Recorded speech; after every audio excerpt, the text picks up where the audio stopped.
جو شخص اپنی جان اپنا مال لٹا کر اللہ کے راستے میں جا کر جہاد کر رہا ہے، کیا وہ بھی اللہ کو ان دنوں میں نیک عمل سے زیادہ پسندیدہ عمل نہیں ہے؟ اللہ کے نبی علیہ الصلوۃ والسلام نے ارشاد فرمایا،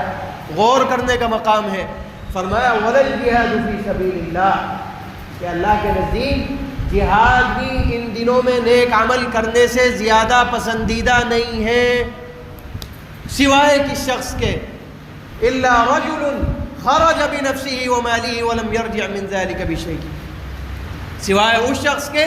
جو اپنی جان اپنا مال لے کر نکلے اللہ کے راستے میں جہاد کرنے کے لیے اور پھر اس میں سے کچھ بھی واپس نہ آئے، یعنی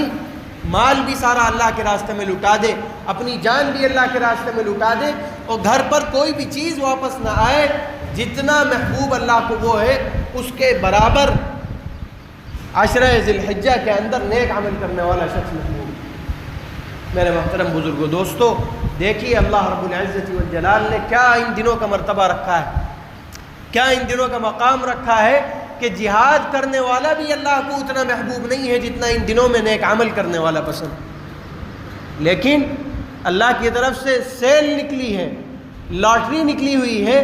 لیکن ہمارے کانوں پر جوں تک نہیں رینگ رہی۔ ہم جس طرح اس سے پہلے زندگی گزار رہے تھے، ذرہ برابر بھی اس کے اندر تغیر و تبدل نہیں ہے، تبدیلی نہیں۔ ہماری پہلے نمازیں قضا ہو رہی تھیں، ان 10 دنوں کے اندر بھی ویسے ہی قضا ہو رہی ہیں۔ ہم پہلے سنتیں نہیں پڑھ رہے تھے، ان 10 دنوں کے اندر بھی سنتیں نہیں پڑھی جا رہی ہیں۔ ہم پہلے نوافل نہیں پڑھ رہے تھے، ان 10 دنوں کے اندر بھی نوافل نہیں پڑھی جا رہی۔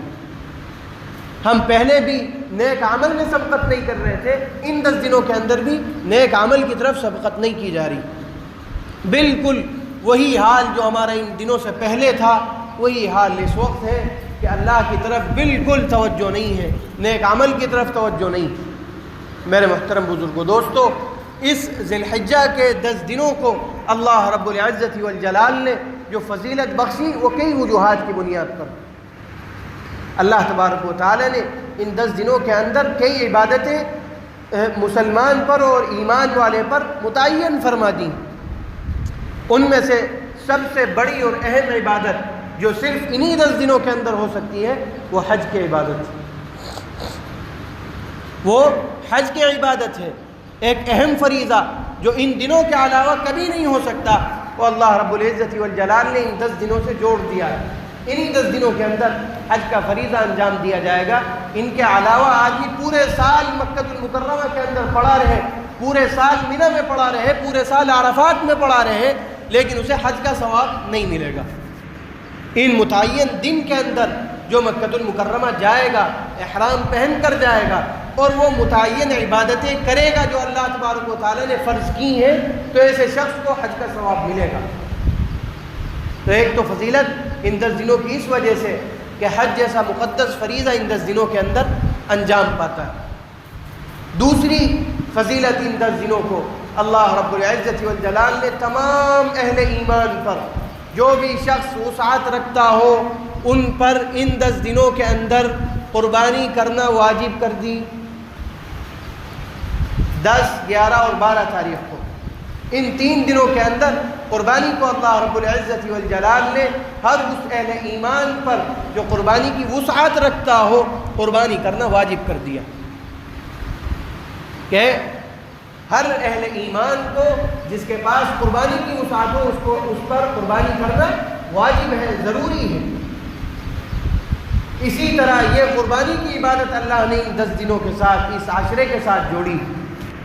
آدمی پورے سال کے کیا کہتے ہیں 362 دن قربانی کرتا رہے، ان 10 دنوں میں، ان 3 دنوں کے اندر قربانی کرنے کا جو ثواب ہے وہ ثواب اس کو نہیں ملے گا۔ اللہ کے نبی علیہ الصلوۃ والسلام نے ارشاد فرمایا کہ قربانی کے دنوں میں اللہ رب العزت والجلال کے نزدیک سب سے زیادہ پسندیدہ، سب سے زیادہ محبوب عمل احراق الدم، جانور کا خون بہانا۔ قربانی کے دنوں میں سب سے زیادہ مقدس اور بہترین عمل، سب سے زیادہ پسندیدہ عمل اللہ رب العزت والجلال کے نزدیک کیا ہے؟ جانور کا خون بہانا ہے، جانور کو اللہ کے نام پر قربان کرنا۔ تو ان دو عبادتوں کو اللہ رب العزت والجلال نے ان دنوں کے ساتھ جوڑ دیا۔ تیسری جو مقدس ترین عبادت اس کے اندر ہوتی ہے اور مقدس ترین دن ان 10 دنوں کے اندر آتا ہے، وہ یوم عرفہ کا دن، یوم العرفہ۔ عرفات میں جس دن حاجی عرفات میں جاتے ہیں، اس دن وہ دن بھی انہی 10 دنوں کے ساتھ اللہ رب العزت والجلال نے جوڑا ہے۔ وہ بھی بڑا بابرکت مقدس دن ہوتا ہے۔ اللہ رب العزت والجلال کی رحمتیں، اس کی عنایتیں، اس کی برکتیں اہل ایمان پر اترتی ہیں، اور اللہ تبارک و تعالی اہل ایمان کی مغفرت فرماتا ہے، کثرت سے مغفرت فرماتا ہے۔ جتنی پورے سال کے اندر اللہ تبارک و تعالی اہل ایمان کی مغفرت فرماتا ہے، اتنی صرف یوم عرفہ کے دن اللہ تبارک و تعالی مغفرت فرماتا ہے۔ تو میرے محترم بزرگوں، دوستو، یہ اللہ تبارک و تعالی نے اس طرح کی عبادتیں یہ عشرہ ذی الحجہ سے متعلق کی ہیں، اسی کے ساتھ ان کو جوڑ دیا ہے، اس لیے ان دنوں کی زیادہ فضیلت ہے۔ اور اسی کے ساتھ ساتھ اللہ تبارک و تعالی کی طرف سے یہ حکم ہوا کہ ان دنوں کے اندر ہر ایمان والا تکبیرات تشریق کا اہتمام کرے۔ مستحب یہ ہے کہ چاند دکھنے کے بعد آدمی تکبیر تشریق پڑھتا رہے، جتنا ہو سکے اتنا تکبیر تشریق پڑھے۔ اللہ اکبر، اللہ اکبر، لا الہ الا اللہ، اللہ اکبر، اللہ اکبر وللہ الحمد۔ اس تکبیر کا چاند دکھنے کے بعد مسلسل پڑھنا مستحب ہے، اچھی بات ہے۔ اور 9 ذی الحجہ کی فجر سے لے کر 13 ذی الحجہ کی عصر تک اس کا پڑھنا ہر نماز کے بعد ہر ایمان والے مرد اور عورت پر واجب ہے۔ 9 ذی الحجہ کی فجر سے لے کر 13 ذی الحجہ کی عصر تک ہر ایمان والے مرد اور عورت پر تکبیر تشریق کا ایک مرتبہ نماز کے بعد پڑھنا واجب ہے۔ مردوں پر تیز آواز سے پڑھنا واجب ہے، عورتوں پر ہلکے آواز سے پڑھنا واجب ہے۔ جب بھی نماز ہو، عام طور پر مساجد کے اندر بھی اس کا اہتمام ہوتا ہے اور تمام لوگ 9 ذی الحجہ سے شروع کرتے ہیں، لیکن اس کا چاند دکھنے کے بعد سے پڑھنا مستحب ہے، اچھی بات ہے۔ آدمی کثرت سے اللہ تبارک و تعالیٰ کی حمد و ثنا بیان کرے، تکبیر تشریق پڑھتا رہے، جب بھی وقت ملے، کہیں جا رہا ہے، خالی ہے، تکبیر تشریق پڑھتا ہوا چلا جائے۔ گھر کے اندر خالی بیٹھا ہوا ہے، تکبیر تشریق پڑھتا رہے۔ اللہ رب العزت والجلال اس کے اعمال نامے میں اجر و ثواب بھرتا رہے گا۔ اسی کے ساتھ ساتھ 9 ذی الحجہ کے روزے کے متعلق فضیلت اللہ کے نبی علیہ الصلاۃ والسلام سے ثابت ہے۔ اللہ کے نبی علیہ الصلاۃ والسلام سے پوچھا گیا، سئل عن رسول اللہ صلی اللہ علیہ وسلم صوم یوم عرفہ، اللہ کے نبی علیہ الصلاۃ والسلام سے یوم عرفہ یعنی 9 ذی الحجہ کے روزے کے متعلق پوچھا گیا۔ آپ سے 9 ذی الحجہ یعنی یوم عرفہ کے روزے کے متعلق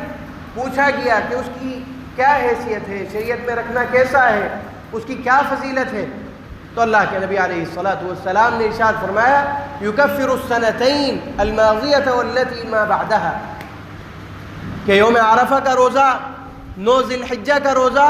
2 سالوں کے صغیرہ گناہوں کا کفارہ ہے۔ 2 سالوں کے گناہوں کا کفارہ ہے یوم عرفہ کا روزہ۔ جس نے ایک دن 9 ذی الحجہ کو روزہ رکھا، اللہ کے نبی نے فرمایا کہ 2 سال کے گناہ اس کے معاف ہوں گے، 1 سال کے پہلے اور 1 سال بعد کے۔ 1 سال پہلے کے جو گناہ کیے ہوں گے وہ بھی معاف، اور 1 سال بعد جو صغیرہ گناہ کرے گا، اللہ رب العزت والجلال اپنی رحمت سے انہیں بھی معاف فرما دے گا۔ یہ 9 ذی الحجہ کے روزے کی فضیلت اللہ کے نبی علیہ الصلاۃ والسلام سے ثابت۔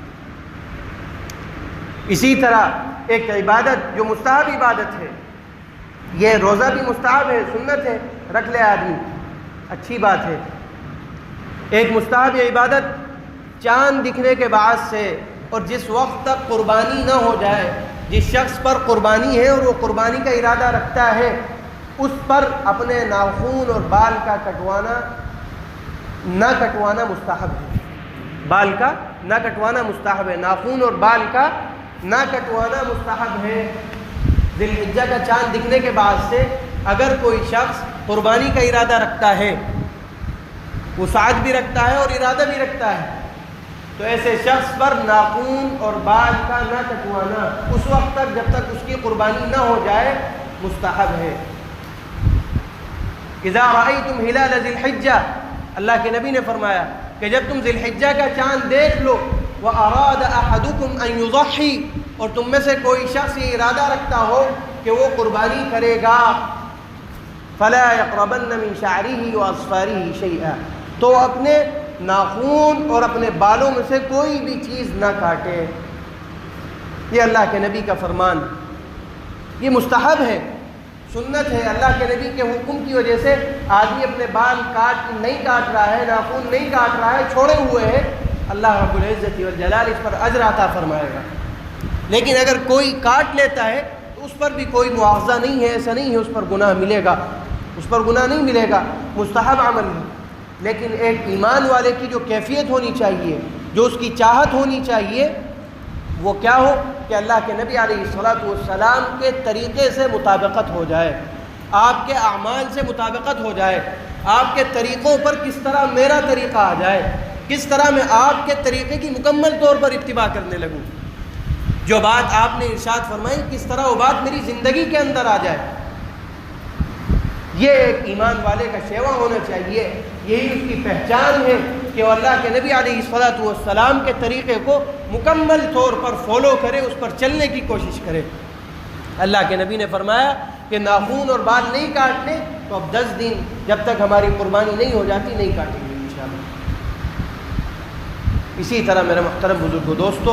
قربانی کرنا واجب ہے۔ اللہ کے نبی علیہ الصلوۃ والسلام نے بڑے غصے کی حالت میں ارشاد فرمایا، من تکون له ساعۃ فلم يضحي فلا يقربن مصلانا،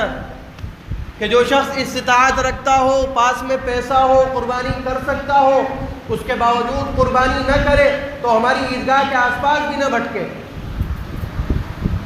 ایسا شخص جو قربانی کی استطاعت رکھتا ہو،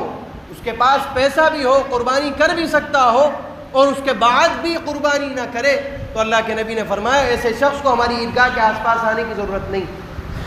فلا يقربن مصلانا، ایسا شخص ہماری عیدگاہ کے آس پاس بھی نہ بھٹکے، جو وسعت کے باوجود بھی قربانی نہ کرے۔ تو میرے محترم بزرگوں، دوستو، قربانی ان دنوں کے اندر، 3 دنوں کے اندر قربانی کا کرنا اللہ رب العزت والجلال کے نزدیک سب سے زیادہ پسندیدہ عمل ہے، سب سے زیادہ محبوب عمل ہے، اور ان 3 دنوں میں قربانی سے زیادہ کوئی عمل اللہ کے نزدیک محبوب نہیں۔ تو جس کے پاس بھی استطاعت ہو، وسعت ہو، وہ بہت خوش دلی کے ساتھ قربانی کے اس فریضے کو انجام دے، قربانی کرے، اور قربانی کے اندر اس بات کا خیال رکھے کہ مستحب ہے، یہ بھی کوئی ضروری عمل نہیں ہے کہ اس قربانی کے اندر 3 حصے کریں، ایک حصہ اپنے لیے، ایک حصہ اپنے رشتہ داروں کے لیے، اور ایک حصہ غریبوں کے لیے، مساکین کے لیے۔ لیکن اگر کسی کی فیملی بڑی ہے، خاندان والے بڑے ہیں، گھر میں لوگ افراد زیادہ ہیں، تو ایسے شخص کے لیے مکمل گوشت اپنے لیے رکھ لینا بھی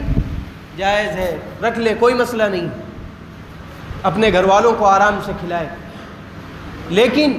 اگر آدمی اس کے 3 حصے کر لے گا تو اس میں اجر و ثواب زیادہ ملے گا، اپنے رشتہ داروں کو دے گا تو صلہ رحمی کا ثواب ملے گا، غریبوں اور مساکین میں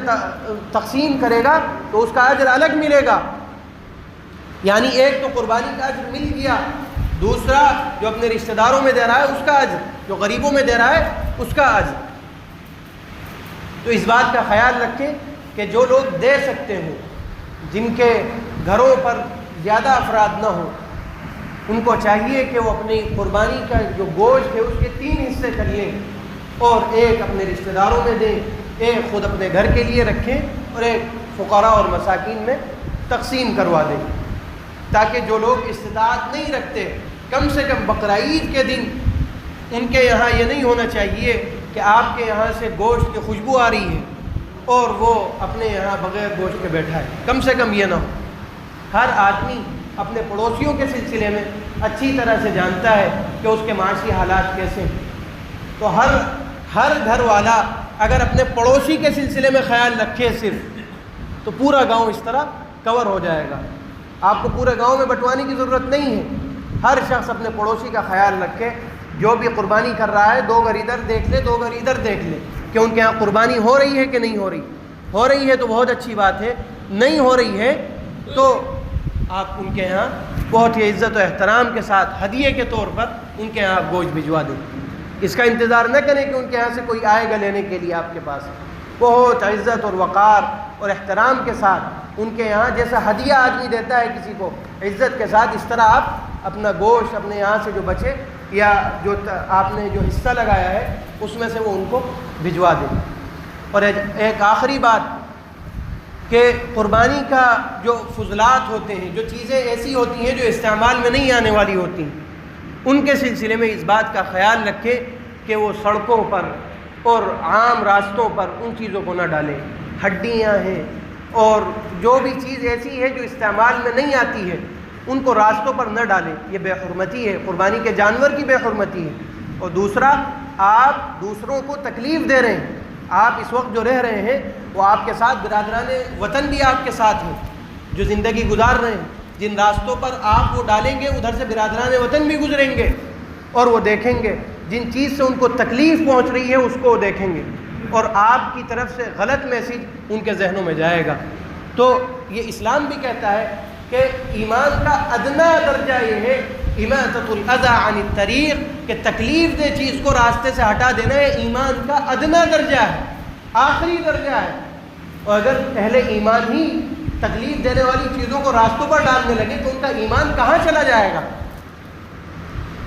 ایمان والے کی سب سے